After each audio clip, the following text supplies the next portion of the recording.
In 1905, 58-year-old John Alexander Dowie took to the stage in Madison Square Garden. He gave an anger-fueled sermon to a packed house. As thousands of New Yorkers listened, Dowie targeted those that had ridiculed him, calling them dogs, maggots, and pigs. His sermon continued to admonish his audience, and eventually it devolved into an incoherent rage. The listening New Yorkers quickly voiced their discontent. They'd expected to see Dowie perform his famous faith healings, not listen to his bitter ramblings. The crowd started to jeer at the preacher. They cried out, "Imposter" and "Blasphemer." This only enraged Dowie further, escalating his tirade.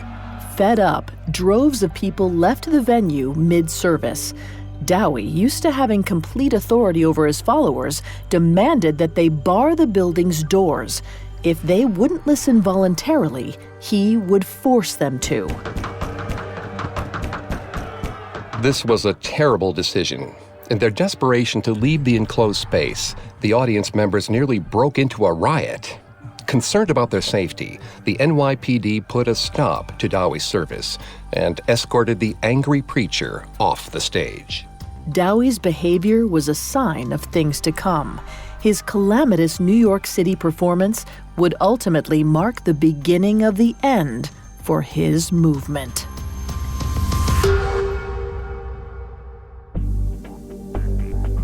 Hi, I'm Greg Polson. And I'm Vanessa Richardson. And this is Cults, a Parcast original. Every Tuesday, we look at a cult's practices, their leader, and their followers. You can find all episodes of Cults and all other Parcast originals for free on Spotify or wherever you listen to podcasts. To stream Cults for free on Spotify, just open the app and type Cults in the search bar. At Parcast, we're grateful for you, our listeners. You allow us to do what we love. Let us know how we're doing. Reach out on Facebook and Instagram at Parcast and Twitter at Parcast Network. Last week, we traced John Alexander Dowie's rise from discontented minister to a leading figure in Australia's faith healer movement.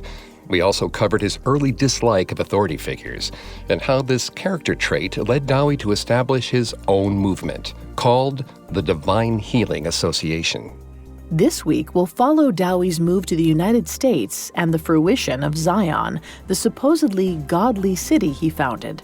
We'll see how the money and success that Zion afforded him ultimately led to his downfall.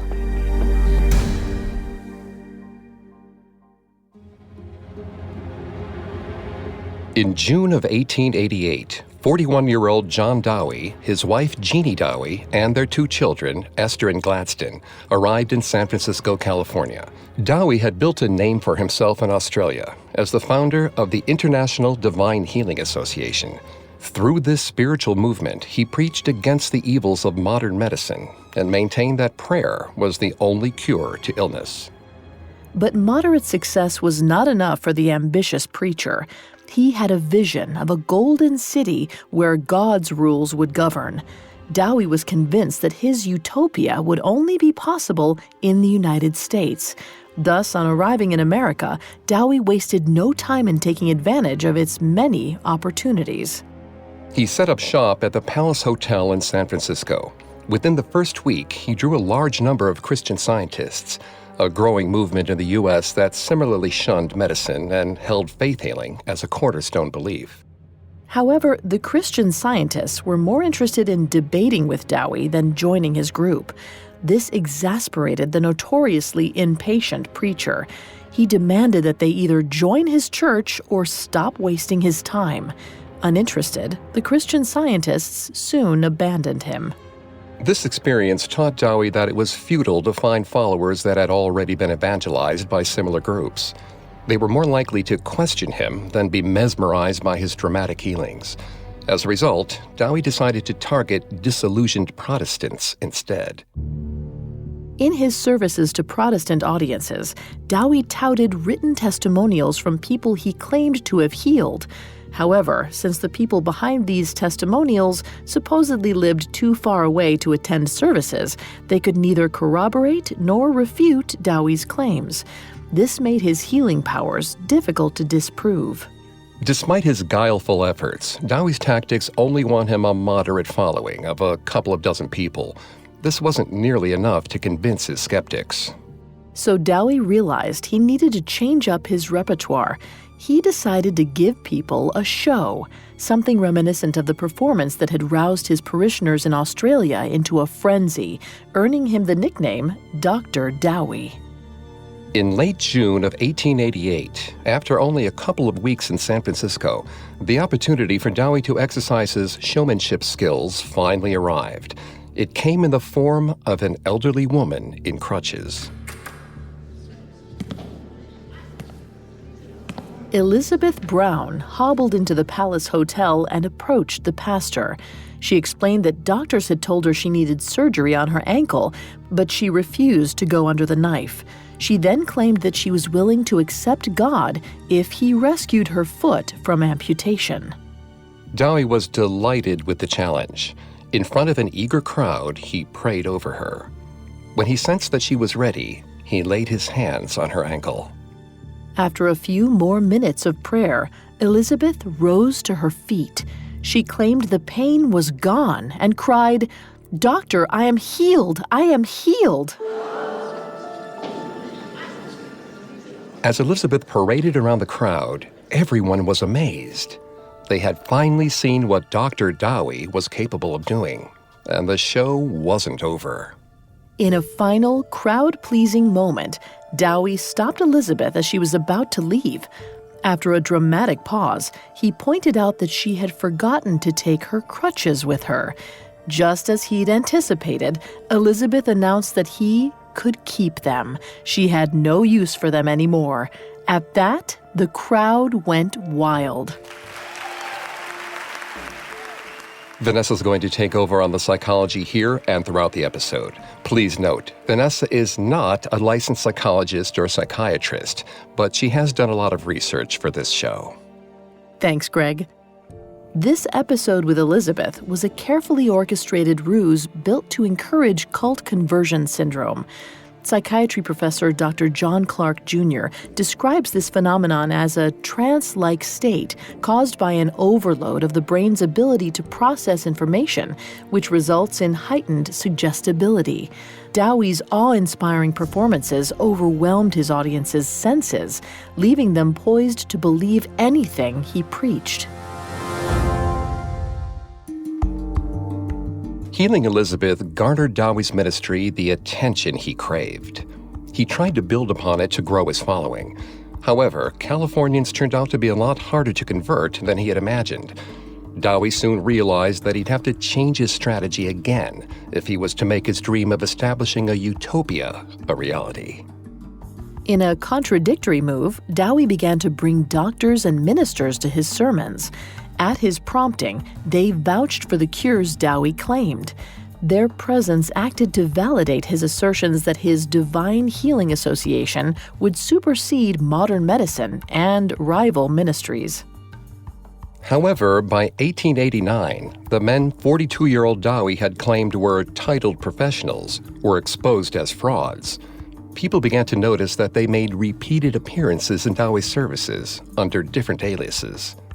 A few months after his ruse was exposed, a local pastors' union published an article in the Oakland Evening Inquirer. In the paper, they vehemently disagreed with Dowie's divine healing claims. As a result of these attacks, the press went on to label him a religious fanatic and a con man.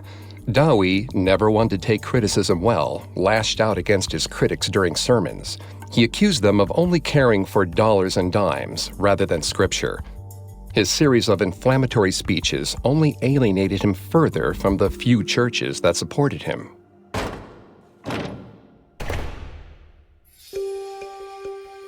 As a result, the Baptist church that had allowed him to use their space kicked Dowie out of the building. Other churches and halls soon followed suit. But Dowie didn't let this bump in the road slow him down. As he bounced from one rented space to another, he published a collection of testimonies titled American First Fruits, meant to expand his message to a wider audience. And it worked. Within a year, 6 more Divine Healing Associations opened. The group's membership reached 1,700, and 10,000 of Dowie's pamphlets were sold. Dowie considered this a victory over his critics. They might have closed their doors to him in the San Francisco area, but many more doors opened up throughout the country. For Dowie, it was simple. His growing number of followers proved he was right and everyone else was wrong. In 1890, these victories encouraged 43-year-old Dowie to embark on a tour along the Pacific coast. On the way, he opened more branches of his church. As his follower count grew, so did Dowie's attacks on his contemporaries. Although Dowie was fast becoming a top figure in the evangelical world, it bothered him that he wasn't the sole authority on divine healing. He believed his interpretation of religious scripture was the most faithful. As part of his efforts to best his competitors, Dowie looked for an opportunity for a spectacular miracle. The chance presented itself at the Divine Healing Association's annual conference in Chicago. During the conference, an audience member came forward. She asked Dowie to pray for a friend, Jenny Paddock, who was lying comatose some 15 miles away. In response, Dowie led his congregation in a feat of distance healing. The next morning, he informed his loyal followers that because of their prayer, Jenny had awakened. No one seemed to question whether it was true or not. Furthermore, Dowie's supporters believed him when he declared that Jenny's healing was a sign from God, that they were meant to stay in Chicago and do more of his divine work. However, Dowie's real motivation to stay was more likely due to the World's Fair's approaching arrival in Chicago. The preacher recognized that the fair could offer him the international stage he'd been seeking.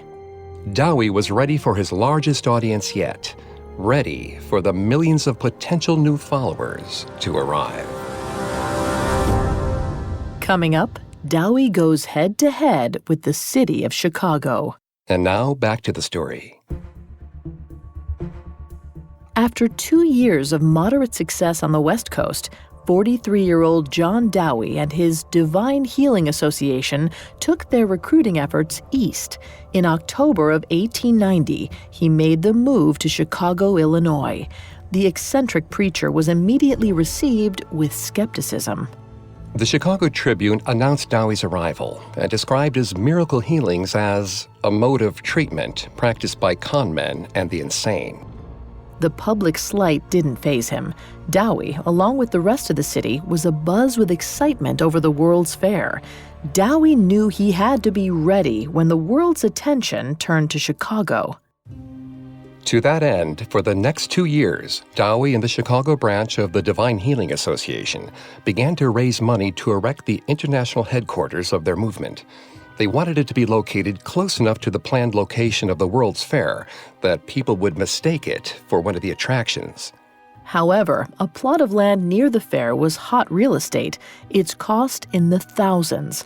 It was a lot to ask from the congregation. Dowie didn't seem to care about the economic strain his request would have on his followers. Once he decided the land would be purchased, it had to be done. Nothing would keep him from taking his spot in the limelight. Due to Dowie's insistence, his followers paid the astounding total of $10,000 for a plot on East 62nd Street. In present-day money, it would amount to almost $300,000. The Zion Tabernacle, a modest wooden church, was completed on May 7, 1893, the same week that the World's Fair opened. For the next 4 months, millions of people converged on Chicago. Despite his prime real estate in the center of the proceedings, the spotlight Dowie had dreamed about eluded him. This is because, much to Dowie's frustration, the biggest act in town opened right across the street from his tabernacle.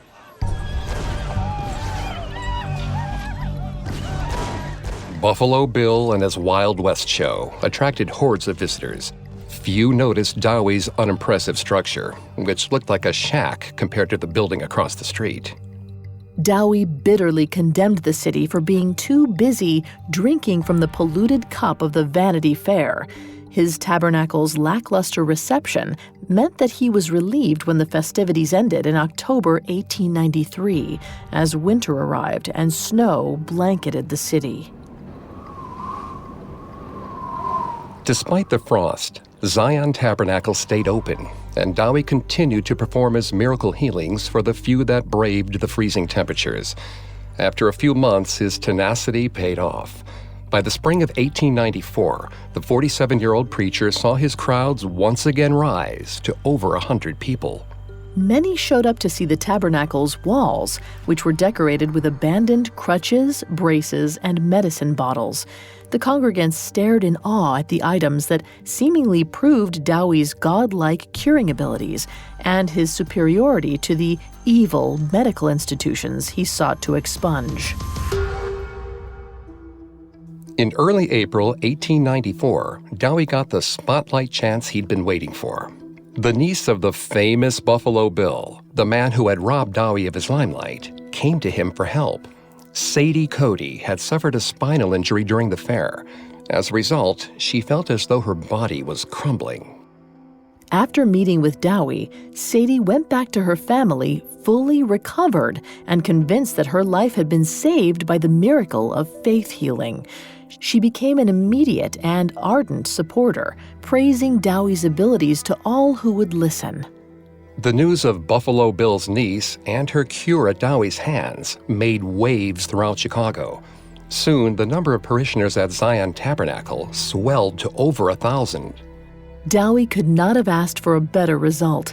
Realizing the efficacy of Sadie's story, the tale soon became a fixture in his sermons. He claimed that Buffalo Bill might have captured Indians, but he captured demons. Dowie's newfound celebrity seemed to inflate his already heightened sense of self-importance. And as throngs of new followers packed into the small Zion Tabernacle, he decided it was not grand enough for his Sunday services. So on April 15, 1894, Dowie rented out the city's central music hall. The seats were filled not only with his loyal followers, but with the poor and sick who were drawn there by necessity. They were hopeful that Dowie was really endowed with God's healing powers. To Dowie's excitement, the crowd at Central Music Hall was his largest American audience yet. He rose to the occasion, his ability to wow his spectators reaching new levels. Dowie started performing live tumor extractions during his services. To accomplish this, he used a sleight-of-hand trick, where he pretended to remove cancerous tumors from ill parishioners. This fake demonstration convinced his followers that God worked through him.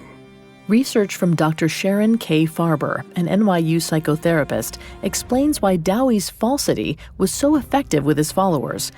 Farber states that cults prey upon the tendency of many to rely on magical thinking. As a result, followers endow the leader with omnipotent powers, much like a parent.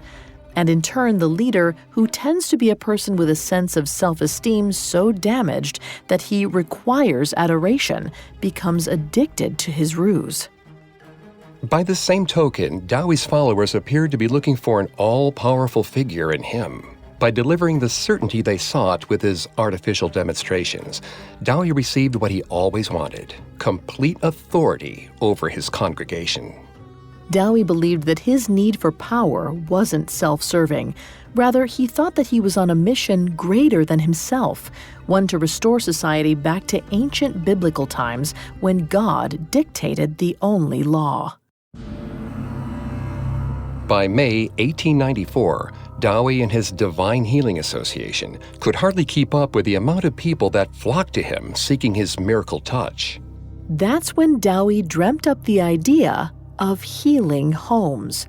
Because so many people from out of town sought him out, he figured that he should build a place that offered his followers both lodging and an environment where faith healing would be an around-the-clock endeavor.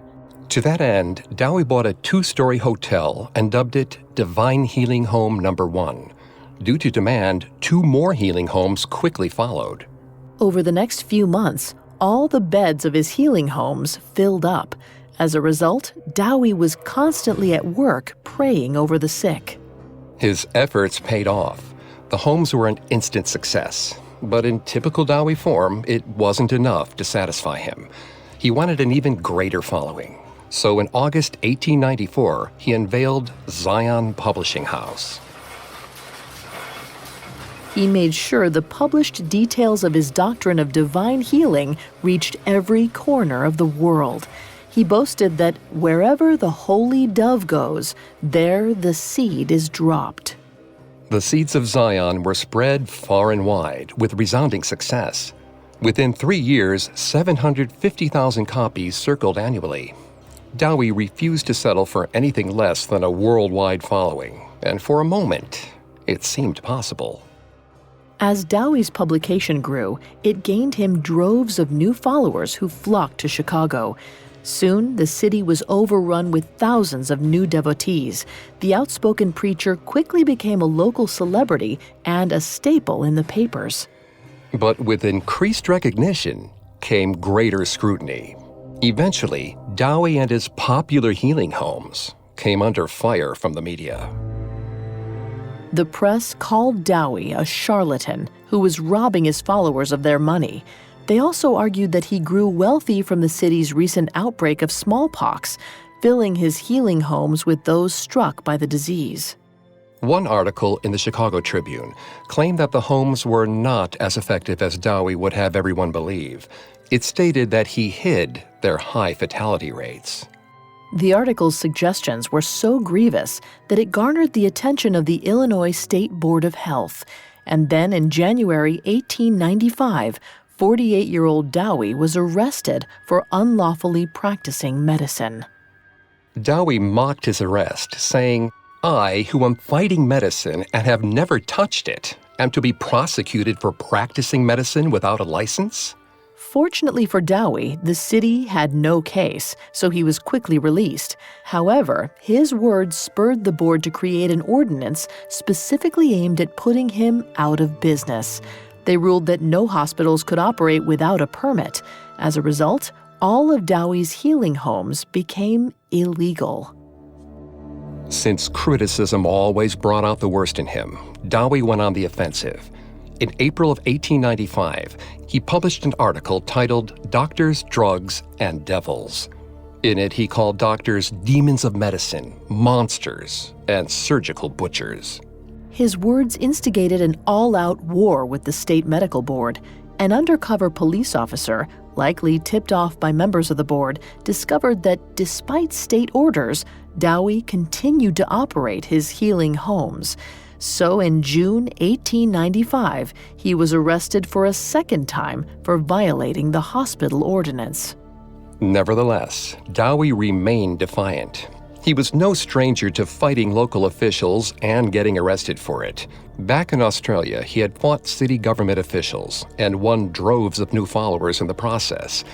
Dowie was confident that this time would be no different. With that in mind, over the next month, 48-year-old Dowie continued to defy authorities as he bounced in and out of jail. Finally, the police grew tired of his insolence, and in July 1895, they arrested him mid-sermon.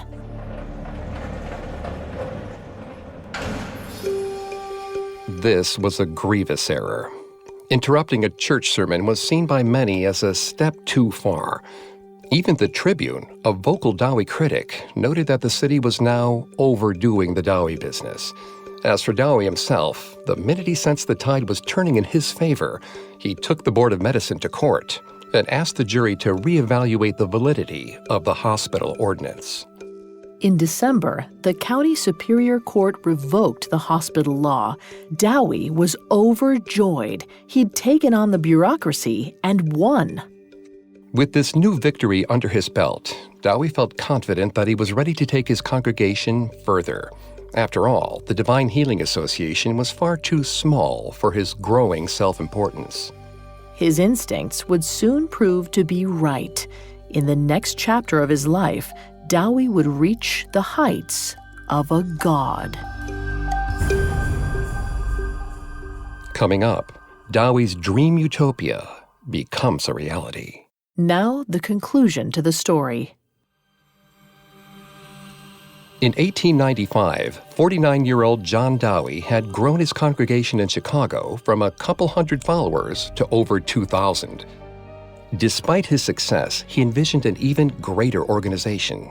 As a result, in January 1896, Dowie established a new religious denomination called the Christian Catholic Church. Though his organization had no ties to the actual Catholic Church, Dowie wanted it to reach similar heights, hence the name. Furthermore, with the Roman Catholic Church's structure in mind, Dowie fashioned himself into a pope-like figure by taking on the title of General Overseer. Over the next year, Dowie purchased a multi-story hotel that centralized all of his healing homes. He dubbed the new structure Zion Home. Adding to his holdings, by September 1896, his congregation gathered enough money to lease the expansive St. Paul's Church. Dowie renamed it Central Tabernacle, and it became his new following's main house of worship. The Christian Catholic Church became one of the leading religious groups in Chicago. In his continued efforts to indoctrinate more people, Dowie also established Zion schools and a ministry training college. His outreach efforts were successful, and by 1899, a total of 4 Zion tabernacles dotted the city. As the church grew in power, so too did its leader. By 1899, 51-year-old Dowie boasted he had ministries across 4 continents. He even met with sitting President William McKinley, who accepted the pastor's offer to pray together. This meeting with the president may have legitimized Dowie's belief that he was the most powerful religious leader in the nation. It also strengthened the amount of influence he had over his followers and their willingness to follow his orders. So, in late 1899, he leveraged his newfound power to declare a holy war against anyone that so much as contradicted him and his church. Dowie alleged that the holy war could only be won if his followers contributed as much as they could. During his sermons, he threatened that their families would be cursed by God and damned to hell if they didn't hand over their money. As Dowie convinced his parishioners to mortgage their homes and empty their savings, he began fleshing out his plans for their money. The preacher hadn't forgotten about the utopian vision he'd had so many years before, and unbeknownst to his followers, Dowie was already sending out agents to scope out land for his planned Golden City. His team of highly trained professionals scoured the state until they found a suitable plot of empty farmland just outside of Chicago. It would be the site of Zion City. In December 1899, the contracts were signed, and the land officially leased. Excited, Dowie declared that Zion would be a clean city for clean people. It would ban gambling, dancing, theaters, doctors, and politicians. These comprised the evils that Dowie believed polluted the world. In February 1900, 52-year-old Dowie and 200 followers became the first arrivals to Utopia. Despite the restrictive measures planned for Zion, Dowie's interest in social reform saw him take initiatives that were ahead of his time. He declared his city would be free of racial prejudice and provide women with equal rights. Over the next year, Dowie's devotees built Zion from the ground up. First, they constructed the Zion Temple. By the end of the year, a blacksmith shop, telegraph office, and lumber yard were also fully running. As the town grew, all the rules were made by one man. Despite Dowie's promise of a fair theocracy, he ran the city with an iron fist. The preacher owned everything, from the land on which homes were built to the Zion Bank, which he freely used for personal expenses. Members of the church didn't bat an eye at their leader's absolute control. After all, Dowie now equated himself to God's representative on earth. Any dissent or questioning meant they sided with the devil, and there was no in-between. But in June 1901, 53-year-old Dowie's arrogance reached new heights. He suddenly shed his previous title and declared himself Elijah the Restorer. He was no longer a common man. On the contrary, Dowie described his new position as a prophet, priest, and ruler over men.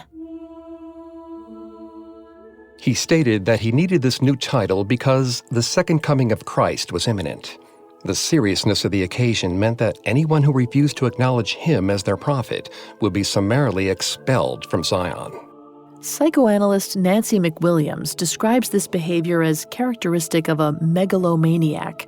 She argues that megalomania is a disordered mental state rooted in paranoid processes in which shame, self-contempt, and grief over limitation are disassociated and projected. According to this definition, it was Dowie's frustration over the limits of being a simple pastor that led him to aspire for greater power and respect, hence his ascension to prophet. By December 1901, the population of Zion had grown to over 3,000 inhabitants. The town boasted schools, stores, markets, and factories, all of them owned by Dowie.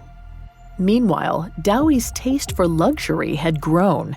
In April 1902, he used $90,000, which would amount to nearly $2.7 million today, to build his home.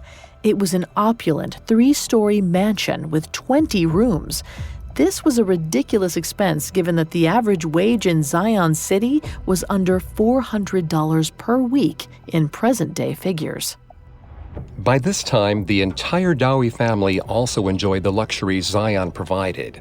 Dowie's wife, Jeannie, had long grown disillusioned as Dowie lost sight of his devotion to divine healing. Now, her husband's erratic behavior caused Jeannie to distance herself from him. She used their newfound wealth to take extended vacations to Europe in a bid to get away from Dowie. However, the estranged couple came back together when tragedy struck. In the spring of 1902, Dowie and Jeannie's daughter, Esther, knocked over a forbidden alcohol-burning lamp while she was curling her hair. In a matter of seconds, she was engulfed in flames. With that, Dowie's last surviving daughter died. Esther's death surely brought back painful memories of little Jeannie's passing, years before in Australia. Once again, Dowie was struck with grief. But this time, he didn't dwell on why God had taken yet another child. Dowie believed he already had the answer. During Esther's funeral, Dowie didn't hesitate to make an example of his own daughter. He claimed that she had disobeyed the rules of the city when she bought the alcohol lamp. Therefore, he announced to the grieving public, the devil had struck Esther with the liquid fire and distilled damnation. Dowie made it clear to Zion that even his daughter was not exempt from punishment. If they fell out of line, they too would suffer a similar fate. It was no surprise then that the populace didn't question Dowie's unsustainable spending. However, since Zion was still growing, the burden of their leader's lavish lifestyle would soon be impossible to ignore.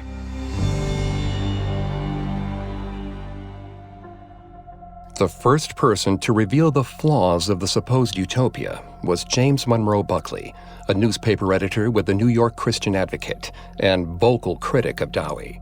Buckley asked if he could visit the city and do a write-up about it. Dowie was confident that if Buckley were to see Zion for himself, the journalist would change his negative opinion of him.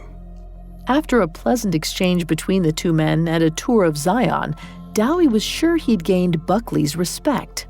However, immediately upon leaving Zion, Buckley wrote a scathing expose. It claimed that Dowie suffered from all-consuming ambition and an insatiable love of power. Furthermore, Buckley wrote, if Dowie really believed he was a prophet, then he was on the edge of insanity. Desperate to prove Buckley wrong, Dowie announced an expedition to New York City, the journalist's hometown. He was going to convert New York, the notorious island of vice, into another Zion. By this time, 55-year-old Dowie had racked up thousands of dollars in debt. Despite his already taxed finances, in October 1903, he demanded more donations from the church. Then Dowie rented out 8 trains and packed them with his followers. Together, they all set off for New York.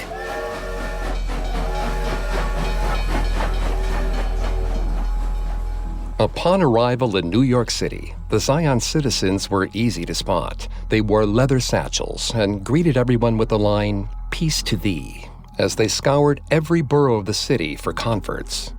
Dowie rented out Madison Square Garden for 2 weeks. He believed that the masses would flock to him, just as they did in Chicago. And during Dowie's first service, it seemed like his success was imminent. The auditorium was filled to the rafters. However, the crowds quickly grew upset over Dowie's angry rants and inflammatory rhetoric. The man whose charisma had once attracted the faithful and curious alike now failed to keep the audience's attention. This first failure was representative of Dowie's entire New York sojourn. The following month, he and his delegation returned to Zion in defeat. They had only converted a paltry 100 New Yorkers. Even worse, the venture had cost them $300,000, nearly $9 million in today's value. Adding insult to injury, upon returning to Zion, creditors showed up, ready to collect on Dowie's debts. Unfortunately, there was no money to pay them. Dowie's profligate spending had cleaned out the city's bank, and along with it, his followers' personal savings. They were bankrupt. As a result, the federal government took ownership of Zion and shut down the city. Devastated families sank into extreme poverty. Their circumstances were so dire they could barely afford food. Still, Dowie refused to admit any wrongdoing. Yet, despite his incompetence, in January 1904, a sympathetic judge threw Dowie a lifeline. The courts gave him control of Zion once more and arranged an extension from his creditors. Dowie could have looked at this development as his chance to save his city from the edge of ruin. Instead, the spiritual leader made a decision that was truly unforgettable to many in his congregation. He decided to go on a world tour. Dowie again dipped into the city's already low funds to finance his first-class accommodations in Europe, Australia, and Hawaii. Dowie's ill-timed departure proved to many just how out of touch their leader had become. And still, their faith in him was so resolute, they couldn't abandon him.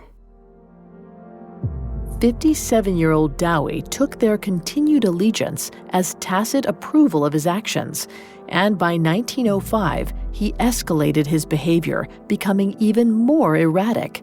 He placed new rules on the city, stating that no one could marry unless he approved it. That year, Dowie also announced his plans for a plantation in Mexico and requested more money to fund it. The city's leadership, an exclusive group of 6 dubbed the Overseers, knew the situation was dire, but they too benefited from the lavish lifestyle Dowie lived. Their hands tied, they turned their backs on the city's suffering. But Dowie's good times finally screeched to a halt in September 1905 when he suffered from a stroke. The malady left him weakened. Using his frail health as an excuse to leave the harsh Chicago winter, Dowie traveled to Mexico as soon as he was mobile again. Although the city continued to implode due to his far-fetched demands, Dowie believed his rule over Zion would go unquestioned, even in his absence. He left his right-hand man, Wilbur Glenn Bolivar, in charge, giving him power of attorney and complete control of Zion. Shortly after Dowie's departure, Bolivar made the decision that if Dowie wouldn't do anything to save the city, he would. The takeover was quick. In April 1906, Dowie received a letter signed by his group of overseers. It claimed that they had suspended him from office due to his mismanagement of Zion. Dowie saw this as a coup, but as he boiled with anger thousands of miles away, Bolivar was able to turn the city against their disgraced prophet. He did this by revealing to the citizens of Zion that Dowie had embezzled millions of dollars from them. Bolivar's critical words worked to pierce the spell of indoctrination Dowie had cast over the town. So when the absentee prophet returned to Zion in late April, for the first time he wasn't received by an adoring crowd. In fact, the citizens of Zion were so upset that they refused to attend their former prophet's sermons. The final gut punch came when the citizens of Zion opted to elect Voliva mayor and town preacher. After decades of work, Dowie was now shunned by the society he created. Likely out of pity, Voliva allowed him to move into Zion House. A few months later, 59-year-old Dowie died, with only a handful of people by his side. Despite Dowie's ignominious end, his enduring influence is undeniable. Those who studied under him went on to train others, and over the following decades continued to establish congregations using his teachings. Today, Dowie is considered one of the founding fathers of American Pentecostalism, the branch of Christianity that emphasizes faith healing. Over 100 years later, traces of his theatricality and controversial beliefs have carried over to televangelists. Many of them are unaware of the man who pioneered miracle healings into a multi-million-dollar enterprise, even as they pick from Dowie's pocket of tricks.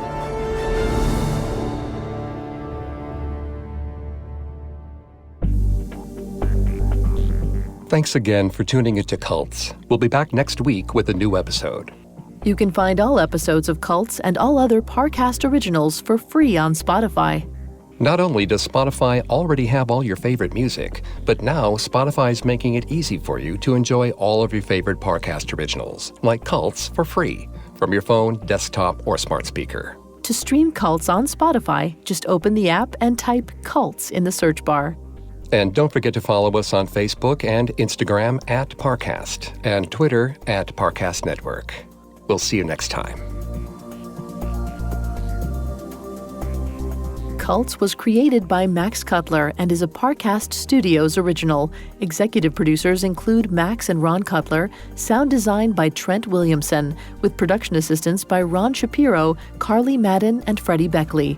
This episode of Cults was written by Edlin Ortiz, with writing assistance by Abigail Cannon, and stars Greg Polson and Vanessa Richardson.